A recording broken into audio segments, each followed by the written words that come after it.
যে নারী প্রতিদিন সকালে ঘর ঝাড়ু দেওয়ার আগে দুইটি কাজ করবে ওই নারীর কপাল খুলে যাবে। বর্তমানে আলহামদুলিল্লাহ নারীরা অনেকটা দিনের পথে চলে এসেছে, তারা এখন আলহামদুলিল্লাহ সঠিকভাবে চলার চেষ্টা করে, সঠিকভাবে চলার ট্রাই করে। আমরা বিশেষ করে সকালবেলা ঘুম থেকে ওঠার পরে ঘরটাকে ঝাড়ু দেওয়ার ট্রাই করি।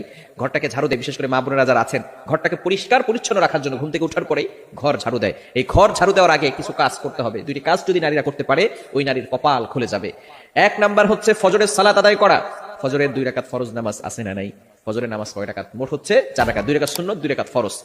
নবীজি সাল্লাল্লাহু আলাইহি সাল্লাম জানিয়ে দিয়েছেন, সহিহ মুসলিম শরীফের হাদিস, যে ব্যক্তি ফজরের 2 রাকাত ফজরের নামাজ আদায় করবে, আল্লাহ পাক রব্বুল আলামিন তাকে জিম্মায় নিয়ে নেবেন। ওই ব্যক্তিকে দুনিয়ার কোনো শত্রু কোনো ক্ষতি করতে পারবে না। আল্লাহ পাক রব্বুল আলামিন নিজে পরের দিন ফজর পর্যন্ত তাকে হেফাজত করতে থাকবে। আল্লাহ পাক রব্বুল আলামিন তার জিম্মাদার হয়ে যাবেন। আমরা অনেকে সকালবেলা ঘুম থেকে উঠেই নামাজ না পড়ে ঘর ঝাড়ু দেই। ঘর ঝাড়ু দেন, তাতে কোনো আপত্তি নাই, পরিষ্কার পরিচ্ছন্ন থাকা ভালো। আত্মহুরু শাত্রুল ঈমান, পবিত্রতা হচ্ছে ঈমানের অঙ্গ।